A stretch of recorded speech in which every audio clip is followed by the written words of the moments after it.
तो गाइस अब करते हैं अपन 3 डायमेंशनल ज्योमेट्री। इसको करेंगे जल्दी से जल्दी, हो पाएगा टाइम, जितने टाइम में हो पाएगा उतने टाइम में। तो 3 डायमेंशनल ज्योमेट्री में अपन को क्या क्या पढ़ना है वो ध्यान से सुन लेना यार। एक तो आवाज़ कम आती है यार, पता नहीं क्या हो रखा है। ज़िंदगी झंडवा फिर भी नहीं है घमंडवा। तो दर्द होने लग गया पेट में।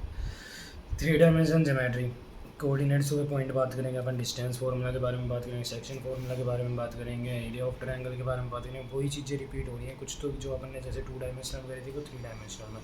डायरेक्शन कोसाइन होंगे, डायरेक्शन रेशियो होंगे अपने, ठीक है, उनके बारे में बात करेंगे। लाइन के बारे में बात करेंगे, एंगल के बारे में बात करेंगे कि लाइन के बीच में एंगल, 2 लाइन के बीच में एंगल के बारे में बात करेंगे अपन। लाइन के एक 3 डायमेंशनल में लाइन है, उससे एक पॉइंट पर परपेंडिकुलर डाल रहे हैं, उसके बारे में बात करेंगे अपन। प्लेन के बारे में बात करेंगे, equation of plane in different form के बारे में बात करेंगे। एंगल बिटवीन 2 प्लेन्स के बारे में बात करेंगे। Distance of a plane from a point के बारे में बात करेंगे अपन। Distance between 2 parallel planes, intersection of 2 planes के बारे में बात करेंगे। Angle between a line and a plane and coplanarity of 2 planes, 2 lines, skew lines के बारे में बात करेंगे। Shortest distance between 2 skew lines के बारे में बात करेंगे अपन। स्पेयर के बारे में बात करेंगे और फिर अपना चैप्टर हो जाएगा कंप्लीट। तो बहुत छोटा सा चैप्टर है, ठीक है।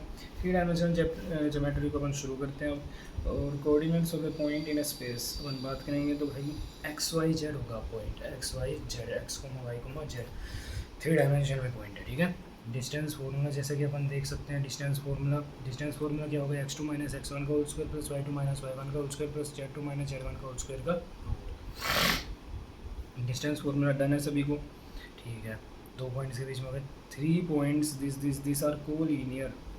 3 पॉइंट हैं ये जो कोलिनियर कब होंगे, जब 2 का सम तीसरे के बराबर हो जाएगा, ठीक है।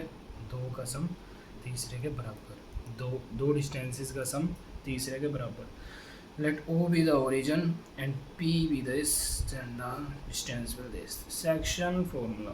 सेक्शन फार्मूला के बारे में बात करेंगे तो भाई 3D में अब बात होगी तो वही है। अब 3 पॉइंट बनेंगे, जैसे उसमें 2 पॉइंट बनते थे वैसे इसमें 3 पॉइंट, जैसे mx2 plus nx1 by m plus n, my2 plus ny1 अपन में n plus n, mz2 plus में nz1 अपन में प्लस, वही माइनस का साइन लग जाएगा, फिर टेंशन लेने की बात है नहीं। मिड पॉइंट होगा तो फिर आपको पता ही है सभी को। If the ratio in which a point divides a line comes out to be positive, if the ratio of the point divides a line comes out to be positive, then it divides the line internally. If the comes out to be negative, then the divides.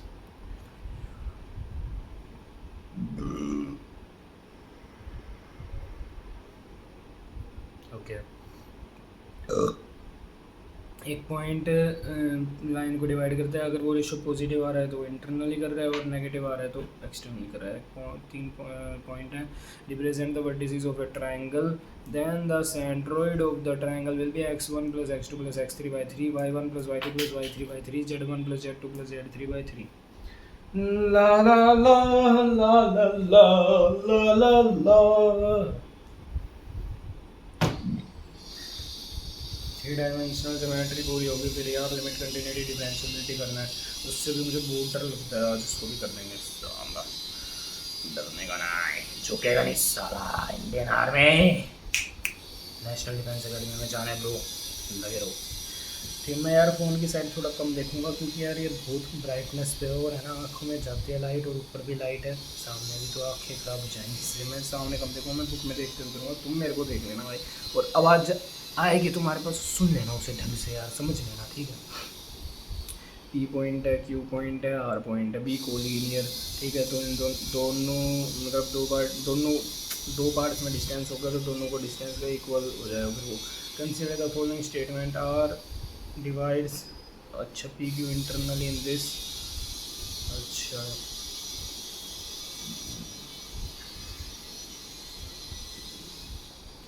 Point को put करेंगे, satisfy करने की सोचेंगे कि भाई ratio देखेंगे, ratio क्या ही question बन रही है। और इंटरनली अगर डिवाइड कर रहा है 3:2 में तो सेटिस्फाई करना चाहिए ना।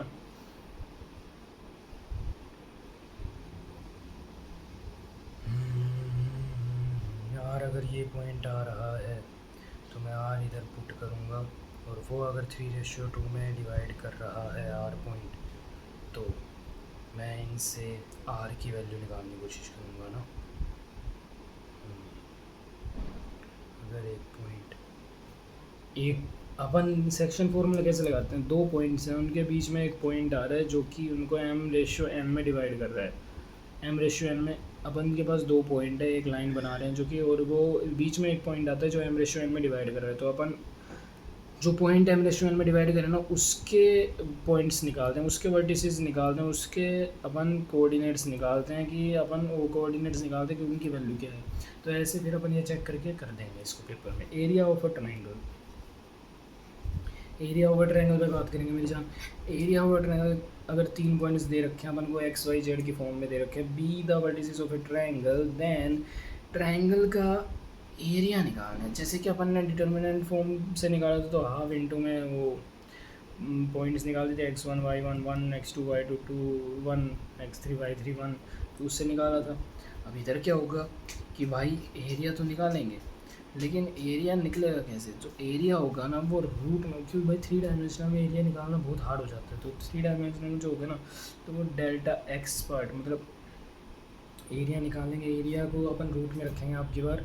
तो जो एक्स डायरेक्शन वाला, मतलब एक्स कंपोनेंट वाला एरिया उसका स्क्वायर, प्लस में वाई कंपोनेंट वाला एरिया उसका स्क्वायर, प्लस में जेड कंपोनेंट वाला एरिया उसका स्क्वायर का रूट कर देंगे, फिर एरिया आ जाएगा। और ठीक है, मतलब ट्रायंगल का एरिया निकालना है तो वो क्या होगा, एक्स पार्ट में एरिया निकालेंगे, स्क्वायर कर देंगे, वाई में एरिया निकालेंगे, स्क्वायर कर देंगे, जेड में एरिया निकालेंगे, स्क्वायर कर देंगे। 3 में एरिया निकालना पड़ेगा, टोटल एरिया निकालना है तो एक्स वाला एरिया निकालेंगे, फिर जेड वाला वाई वाला एरिया निकालेंगे, जेड वाला एरिया निकालेंगे, उसका स्क्वायर कर देंगे। समझ में आ रही मेरी बात कि भाई एक्स वाई जेड तीनों में एरिया निकालना पड़ेगा। अब की बार तीनों में निकालना पड़ेगा, क्योंकि एरिया निकाल रहे हैं, जब तो 2 डायमेंशन में था तो अपना सीधा एरिया आ रहा था।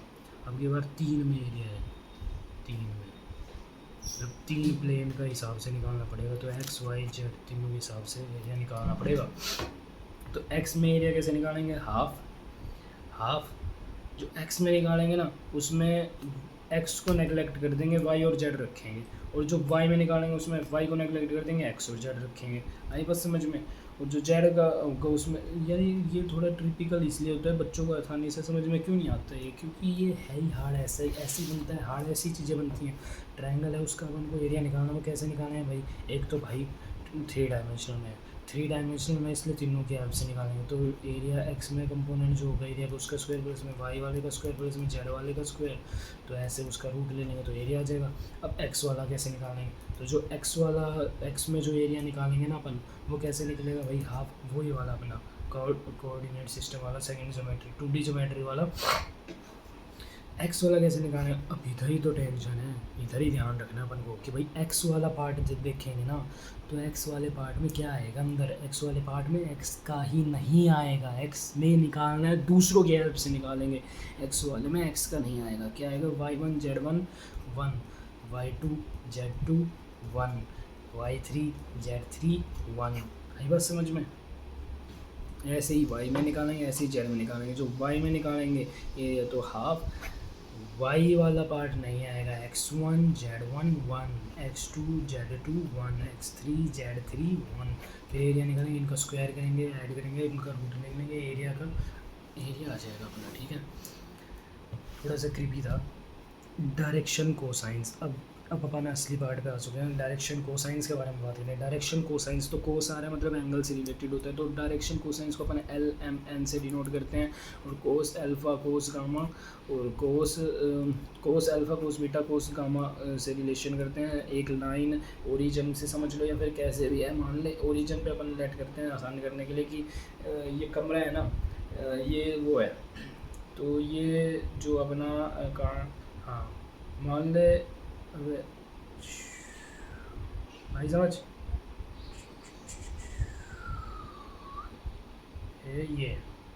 ये मान ले ओरिजिन है। रुक जा भाई, अभी मैं ओरिजिन बना रहा हूँ। ये जो ऊपर वो कॉर्नर दिख रहा है ना, वो मान ले वो ओरिजिन है। ठीक है, वो ओरिजिन है, तो ये लाइन आ गई। अब मान ले ऊपर जो जा रही है वो उस साइड, वो एक्स है, तो एक्स से एंगल फिर उधर जा रही है वो वाई है, वाई से एंगल नीचे जो आ रही है वो जेड है, जेड से एंगल कितना बन रहा है। तो इन एंगल्स का फिर कोस अल्फा बीटा गामा समझते हैं अपन इनको, और alpha cos alpha cos beta cos gamma के एस्पेक्ट से इनको निकालते हैं फिर। If a line makes angle alpha beta gamma with the positive directions of the x y z axes, then the cos alpha cos beta cos gamma are called the direction cosines. The direction cosines are generally denoted by L M N. L equal to cos alpha, M equal to cos beta, N equal to cos gamma. The angles alpha beta gamma are known as the direction angles. Direction ratio के बारे में बात करते हैं। पहली बात L square plus M square plus N square की value 1 हो जाती है, फिर वो मतलब कोस अल्फा का स्क्वायर प्लस कोस बीटा का स्क्वायर प्लस कोस गामा का स्क्वायर इज इक्वल टू में 1, और फिर साइन वगैरह टेन वगैरह में तो अपने आप निकाल लोगे, टेन में तो निकालना ही नहीं पड़ता। बाकी अगर कुछ नहीं बचेगी किसी के पूछेगा तो निकाल देना। डायरेक्शन रेशियो भाई सब आसान होता है, क्वेश्चन का आंसर क्वेश्चन में दिया होता है कि कैसे करना है, क्वेश्चन को बस डीपली पढ़ना पड़ेगा। तुम क्वेश्चन को देखते हो तुम्हें लगता है अच्छा ये है कर दिया कर दिया कर दिया आंसर हो गया, नहीं, क्वेश्चन को पढ़ना होगा, फिर समझना होगा, ऑप्शंस देखने होंगे, अच्छे से दिमाग में डालना होगा, उसको 10 से 15 सेकंड क्वेश्चन को पढ़ने में निकालनी है, ताकि 1 मिनट के अंदर अंदर एक क्वेश्चन हो जाए। ज़्यादा से ज़्यादा तुम्हें 2 मिनट लगनी चाहिए क्वेश्चन को करने में, तब जाकर तुम 60 क्वेश्चन कर पाओगे आसानी से और सही कर पाओगे। अगर तुम 1 से 2 मिनट हर क्वेश्चन को दोगे तो 60 क्वेश्चन हो जाएंगे और तुम बहुत अच्छे नंबर स्कोर कर पाओगे मैथ में। तो इसलिए तुम्हें थोड़ा सा देखना पड़ेगा कि क्वेश्चन क्या पूछ रहा है, डीपली पढ़ना होगा, डीपली समझना होगा हर क्वेश्चन को। डायरेक्शन रेशियोज पे बात करते हैं। 3 numbers A B C proportional to the direction cosines. 3 number होंगे जो प्रोपोर्शनल होंगे डायरेक्शन कोसाइंस से, और line are known as the direction ratios. Ratios आप सभी को समझ में आ ही होगा। डायरेक्शन रेशियोज अपना मेन क्या होता है, डायरेक्शन कोसाइंस अपन निकाल देते हैं भाई, एंगल का बेस है। अब डायरेक्शन रेशियो कैसे निकालेंगे भाई, डायरेक्शन रेशियो या डायरेक्शन कोसाइन क्या हेल्प से निकालेंगे, जब डायरेक्शन कोसाइन अपन आराम से निकाल सकते हैं। तो डायरेक्शन रेशियो कैसे निकालेंगे, डायरेक्शन रेशियो कैसे निकालेंगे, एल बाई ए कर देंगे इक्वल टू में एम बाई बी कर देंगे इक्वल टू में एन बाई सी कर देंगे। तो A B C direction ratio हो गए और वो कोसाइन हो गए, इनके रेशियो में आ जाते हैं अपन। डायरेक्शन रेशियो इसलिए है क्योंकि रेशियो की बात हो रही है भाई, डायरेक्शन कोसाइन से जो रेशियो बना है वो डायरेक्शन रेशियो समझ लो तुम। टिप्स आनी चाहिए ना हाथों में। सम इम्पोर्टेंट रिजल्ट्स के बारे में बात करते हैं। सम इम्पोर्टेंट रिजल्ट्स ये थोड़े इंपॉर्टेंट हो जाते हैं, ध्यान से सुनना। If O P is a directed line segment with direction cosines L M N such that the O P is R, then the coordinates of P is okay okay okay okay अगर अगर O P एक line है, O P एक line है मतलब ओ origin मान लिया और पी अपना मान लिया पॉइंट, ठीक है, और वो एंगल बना रही है अल्फा बीटा गामा, ठीक है। डायरेक्शन कोसाइंस आ गए एल एम एन। अब अपन को पी के पॉइंट बताने हैं और उसके जो मैग्नीट्यूड है उस लाइन का वो है are.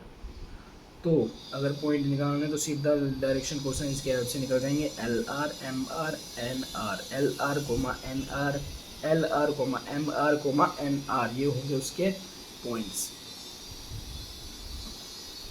If L M N are the direction cosines of a directed line segment, then L square plus M square plus N square is 1.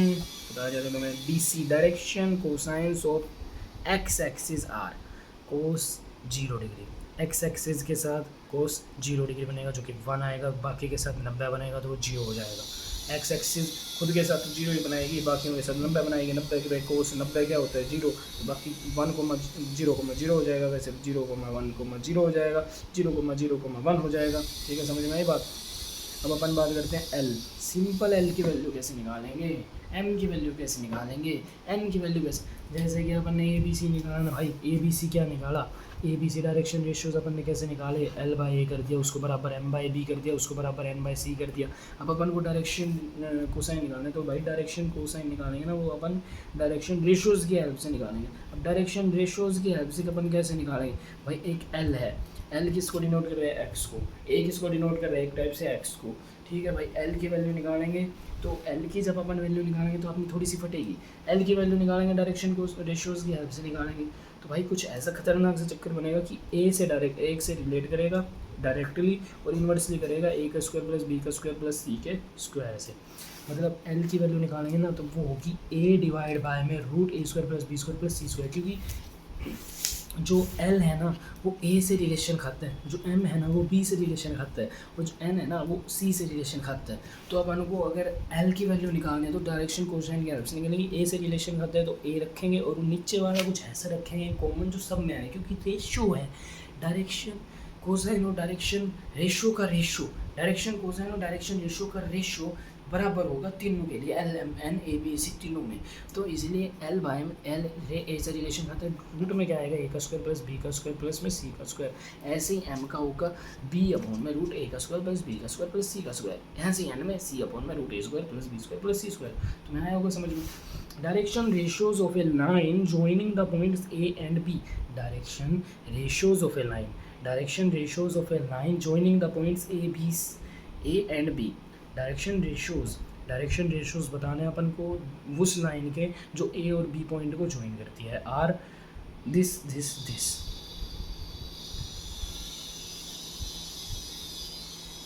ठीक है, ओके।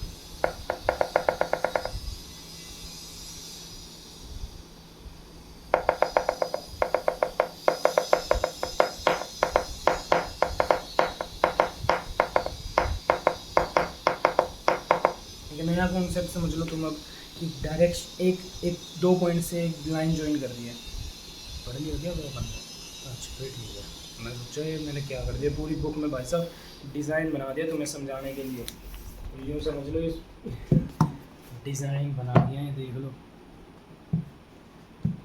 बुक अब लग रही है ना जैसे बुक है भाई, ये पढ़ी हुई बुक है, बिल्कुल पता है कैसी कर रखी है मैंने, बिल्कुल नई जैसी छोड़ रखी है, नई जैसी रख रखी है बिल्कुल। कोई पेज पे तुम्हें पेन चला हुआ बहुत मुश्किल से मिलेगा, देख लो कोई पेज पे पेन चला हुआ मिल जाए तो इस साइड, और धीरे धीरे मैं पढ़ता हुआ आ रहा हूँ तो धीरे धीरे तुम्हें दिखेगा कि भाई पेन चले हुए हैं, धीरे धीरे मैं पढ़ता हुआ आ रहा हूँ तो दिखा पेन वगैरह जैसे इनमें पेन चले हुए मिलेंगे। तो ये है बुक को पढ़ने का तरीका, मैं बहुत खुश हूँ ऐसे पढ़ते हुए। तो भाई एल की वैल्यू आ गई। अब दो पॉइंट है अपन को ए और बी, ये ए है ये बी है, ठीक है। ए की वैल्यू है x1 y1 z1 और बी है x2 y2 z2। अब इन दो पॉइंट से अपन को डायरेक्शन रेशियोज निकालना है। भाई डायरेक्शन रेशियो क्या है? डायरेक्शन रेशियो अपन ने देखा था ए बी सी होता है, डायरेक्शन रेशियो डायरेक्शन कोसाइन से अपना रेशियो खाता है। तो भाई डायरेक्शन रेशियो अगर मैं निकालूंगा ना, डायरेक्शन रेशियो इसके मैं कैसे निकाल सकता हूँ? भाई रेशियो है वो डायरेक्शन पे डिपेंड कर रहा है, तो डायरेक्शन तो भाई x2 भी डिफाइन कर रहा है, क्योंकि ये तो वो हो गया, वन हो गया। तो अपन निकालेंगे भाई, ए तो होगा अपना x2 माइनस x1, बी होगा y2 माइनस y1, सी होगा z2 माइनस z1। भाई बस समझ। फिर अपना डायरेक्शन कोसाइन क्या होगा? डायरेक्शन कोसाइन अपन ने क्या पढ़ा था? ए अपॉन में रूट वो A square plus B square plus C square वाला रूट में, है ना। तो भाई एल तो भाई डायरेक्टली प्रोपोर्शन होगा ए से, ए क्या आ रहा है x2 माइनस x1 अपॉन में क्या होगा? ए बी का डिस्टेंस, ए बी का डिस्टेंस ही तो होगा दोनों पॉइंट का स्क्वायर, ए का स्क्वायर प्लस बी का स्क्वायर प्लस सी का स्क्वायर का रूट क्या होगा? ए का स्क्वायर प्लस बी का स्क्वायर प्लस सी का स्क्वायर का रूट क्या होगा? डिस्टेंस ही होगा वो उन दोनों पॉइंट्स के बीच में, डिस्टेंस ही तो होगा। तो उस हिसाब से अपन फिर इसको डिफाइन कर देंगे, अगर अपने पेपर में आवेगा तो अपन कर देंगे, ठीक है। 2 पॉइंट दे और तुमसे ये पूछे तो नॉर्मल ऐसे ही क्वेश्चन आएंगे यार, इंडिया का पेपर है थोड़ा आसान आता है, बस ये है थोड़े घुमा फिरा के क्वेश्चन होते हैं, इजी क्वेश्चन दिए जाते हैं तुम्हें, तुम जल्दबाजी में उन्हें गलत कर देते हो, यही होता है, यही मेरे साथ हुआ है। इजी क्वेश्चन दिए जाते हैं सारे पेपर में, तुम्हें कम से कम 60 से 70 क्वेश्चन तुम्हें ईजी दिए जाएंगे, लेकिन वो ईजी ऐसे होंगे कि उनमें छोटे छोटे कॉन्सेप्ट्स लगते हैं जो कि तुम रिविज़न करते समय ध्यान नहीं देते। रिवीजन करते समय अगर उन कॉन्सेप्ट्स को तुमने ध्यान में रखा और टीचर ये बातें ढंग से सुनी तो तुम कर दोगे उन क्वेश्चन को। तो इसलिए मैं तुम्हें बार बार कहता हूँ कि जो कोई भी क्वेश्चन है उसको डीपली पढ़ना, हर एक पॉइंट को उसको क्लियर करना कि इसमें क्या कंडीशन लग सकती है, लोगैरिथम वाले हो गए और कॉन्सेप्ट्स हो गए, बिल्कुल डीपली क्वेश्चन को पढ़कर ऑप्शन को समझ कर फिर करना, क्योंकि लेंथी क्वेश्चंस वो होते हैं, लेकिन ट्रिक से 10 सेकंड 15 सेकंड 20 सेकंड के अंदर भी वो क्वेश्चंस हो जाते हैं। तो तुम्हें ट्रिक कभी पे आना चाहिए, जब तुम ऑप्शन पढ़ोगे क्वेश्चन पढ़ोगे तो ट्रिक भी तुम्हें समझ में आ जाएगी। लास्ट पॉइंट पे इस पर बात करते हैं अपन। एक P पॉइंट दे दिया, एक Q पॉइंट दे दिया, और 2 points such that the direction cosines of PQ are LM and the x2 minus x1 is L, x2 minus x1 is L, y2 minus y, अच्छा x2 माइनस x1 क्या हो गया? L into में उसका distance, L into में जो अपना दोनों पॉइंट के बीच का डिस्टेंस, मतलब कि ए स्क्वायर प्लस बी स्क्वायर, वही बात हो गई है। तो वही बात दे रखी है, these are projections of P Q on, these are the projections of PQ on XYZ axis.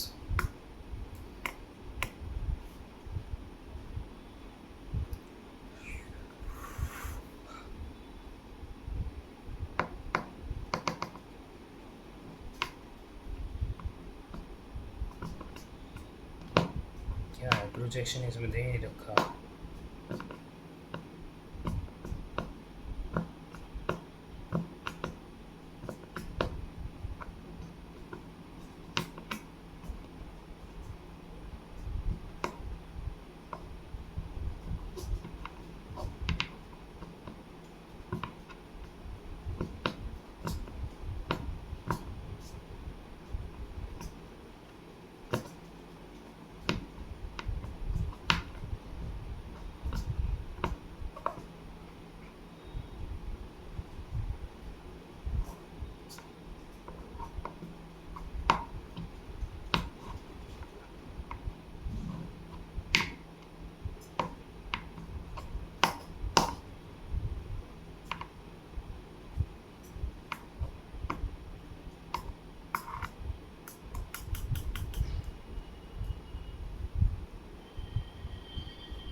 हमें बताया एल का स्क्वायर एम का स्क्वायर और एन का स्क्वायर 1 के बराबर होता है। एल का स्क्वायर प्लस एम का स्क्वायर प्लस एन का स्क्वायर 1 के बराबर होता है, तो ठीक है। लेकिन इसमें देखा projections of P Q on X Y Z, तो प्रोजेक्शन ऑफ पी क्यू जो होंगे ना एक्स वाई जेड पे, वो होंगे x2 minus x1, y2 minus y1, z2 minus z1 को अपन लिख सकते हैं l इंटू में डिस्टेंस ऑफ पी क्यू के बिटवीन, पी क्यू के बीच में जो डिस्टेंस है उसको l से मल्टीप्लाई कर दो, और फिर m से मल्टीप्लाई कर दो, फिर z से मल्टीप्लाई कर दो, n से मल्टीप्लाई, m से मल्टीप्लाई कर दो, n से मल्टीप्लाई, l से मल्टीप्लाई, वो एक्स वाई जेड पे प्रोजेक्शन हो जाते हैं। कुछ ऐसा ही है, ये थोड़ा इसको मतलब पॉइंट आउट नहीं करा, लेकिन आसान है। तुम्हारे क्वेश्चन में तुम्हें जब मिलेगा ना तो तुम अपने आप कर दोगे। प्रोजेक्शन का मतलब यूँ समझ लेना कि L को मल्टीप्लाई कर दिया डिस्टेंस है, दो पॉइंट के बीच में जो डिस्टेंस है ना उसको L से मल्टीप्लाई कर दिया तो वो x पे प्रोजेक्शन हो गई।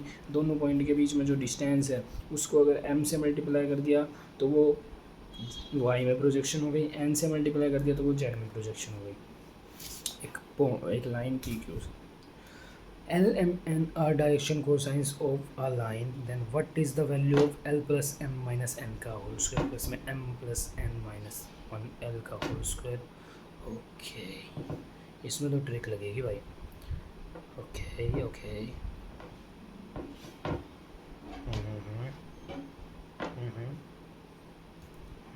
खोल देंगे, कोई है नॉर्मल खोल देंगे, फिर अपना कॉमन का मान लेंगे यार कि मैं बनता तो दिखेगा, ज़रूर बनता दिखेगा, ज़रूर ज़रूर दिखेगा भाई, बनता होगा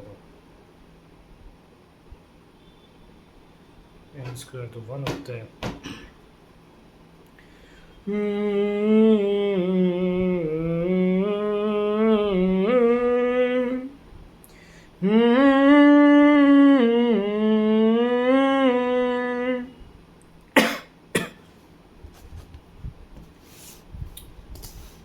लाइन पे आ चुके हैं, अब लाइन के बारे में बात करनी शुरू करेंगे। डायरेक्शन कोसाइन रेशियो और बेसिक था जो वो हो गया है, अब अपन लाइन के बारे में बात करेंगे। थोड़ा सा टिपिकल शुरू होने वाला है।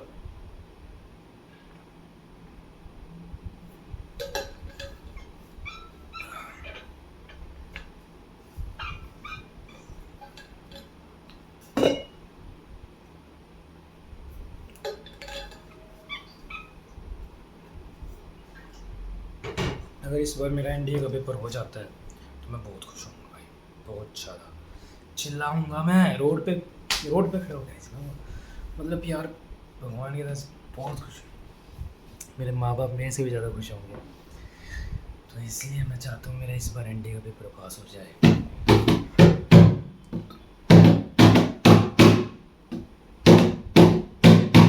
इसलिए सोचो मत, जीत के गीत गाते चलो, जीत के गीत गाते चलो, जीत की जो तस्वीर बनाने हम निकले हैं, साथ ही मैंने या तो अब करना है, चाहे अंगारे बरसे की बिजली गिरे, तू अकेला नहीं होगा यार।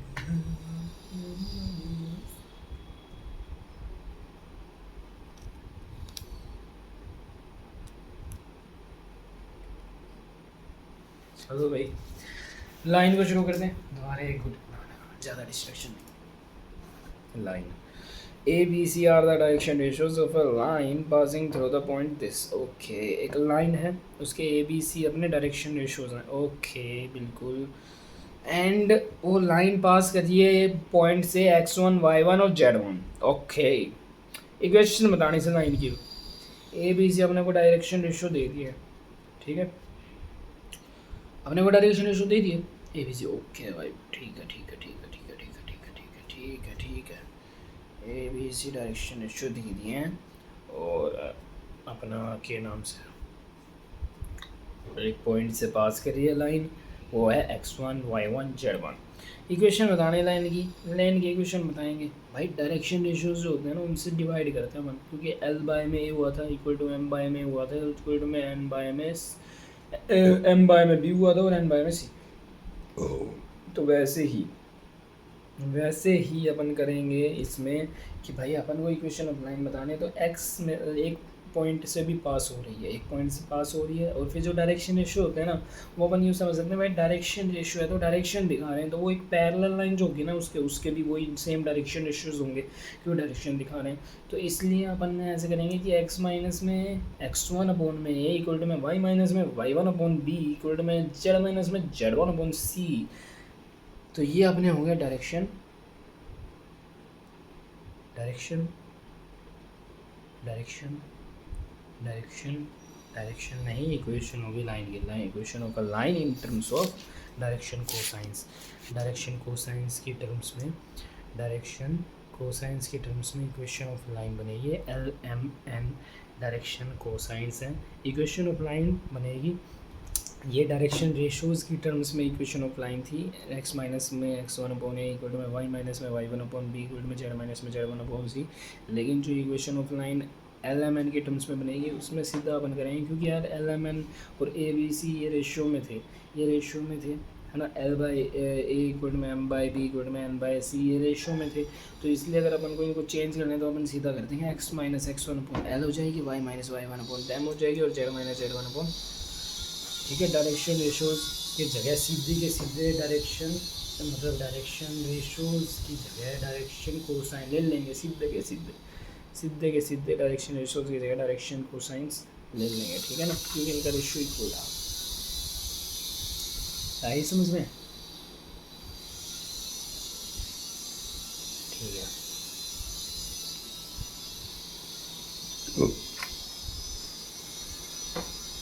इक्वेशन ऑफ लाइन दोबारा बताता हूँ, x minus x1 upon A equal to y minus y1 upon D equal to में z minus z1 upon C. अगर डायरेक्शन रेशियोज से नहीं करना, डायरेक्शन कोसाइन से करना है, तो कोसाइन में अपन सीधा का सीधा रख देंगे, क्योंकि वो रेशियो में होता है। कोसाइन के जो होते हैं एलिमेंट वो अपन सीधे के सीधे उधर रख देंगे ए बी सी की तरह, ए बी सी की जगह अपन सीधे के सीधे एलिमेंट रख देंगे, ठीक है।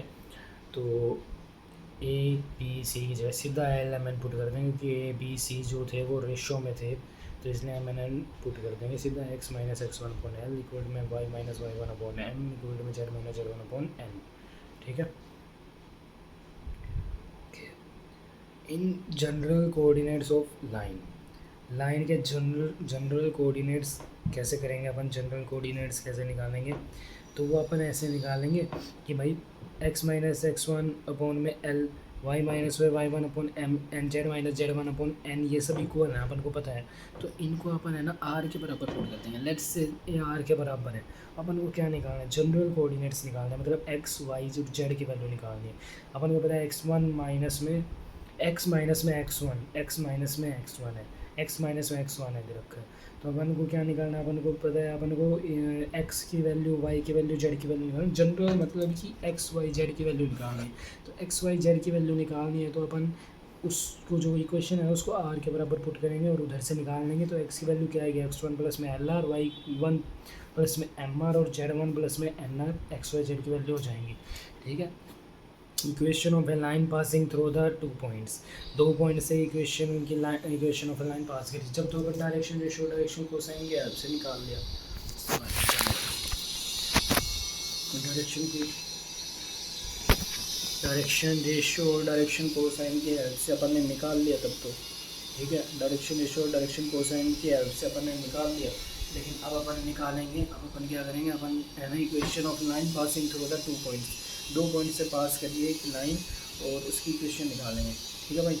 तो 2 लाइन से 2 पॉइंट से पास करिए उस लाइन की इक्वेशन कैसे निकालेंगे, एक्स जो अपना डायरेक्शन रेशियो था ना उसकी जगह पुट करेंगे। जैसे कि ए बी सी की जगह एल एन पुट हो गए थे ना, वैसे ही 2 पॉइंट से पास करिए ना, 2 पॉइंट्स के बीच का गैप वो पुट हो जाएगा ए बी सी के। 3D में डायरेक्शन लाइन की इक्वेशन ऐसे बनेगी, x minus x one upon ए इक्वल में y minus Y one upon B equal में z minus Z one upon c. बस ध्यान में ये रखना है कि चेंजमेंट आएगा। चेंजमेंट कैसे आएगा कि एम एल एम एन होगा तो एल एम एन पुट हो जाए, 2 पॉइंट के बीच में है तो 2 पॉइंट के बीच का जो गैप होगा वो पुट हो जाएगा। तो कैसे होगा कि x minus x one upon x two minus x one equal to y minus Y one upon y two minus Y one, z minus Z one upon z two minus Z one. Equation of a line passing through the point x one y one z one and parallel to the direction ratios a B c. अगर a B C direction ratios के पहले है तो वही है, उसके direction ratios भी वही हुए और x one y one z one से पास हो गई तो x minus x one upon a और y minus Y one upon b, z minus Z one upon c है, तुम्हें पता ही है भैया ऐसे होगा। Equation of line passing through the x one y one z one and parallel to the passing through and parallel to the line passing through the points P and Q। अच्छा, equation of a line passing through x1 y1 z1 and parallel to the line passing through the points P and Q। अब सुनो, P and Q point से पास कर दिया एक line, तो Q P और Q के बीच का जो गैप होगा वो अपन निकाल लेंगे। वो क्या होगा, डायरेक्शन रेशियो। डायरेक्शन रेशियो उस लाइन के भी सेम होंगे तो डायरेक्शन रेशियो की जगह पुट कर देंगे। तो x minus x one upon P Q, Y minus Y one upon P Q, Z minus Z one upon P Q वाला डायरेक्शन रेशियो होगा। पी क्यू अपन निकाल लेंगे उधर से। Angle between two lines, angle between two lines निकालेंगे। भाइयों मेरे को फ़ोन में थोड़ी गड़बड़ महसूस हो रही है तो मैं थोड़ा सा ब्रेक लेता हूँ। अभी अपन दोबारा शुरू करेंगे इसको, थोड़ा सा बचा है, समझ लो आधे घंटे की बन गई तो 15 से 20 मिनट या फिर आधा घंटा और लग जाएगा। लेकिन मैं थोड़ा सा फ़ोन को आराम देता हूँ, यार फ़ोन ने आराम नहीं किया कई देर से।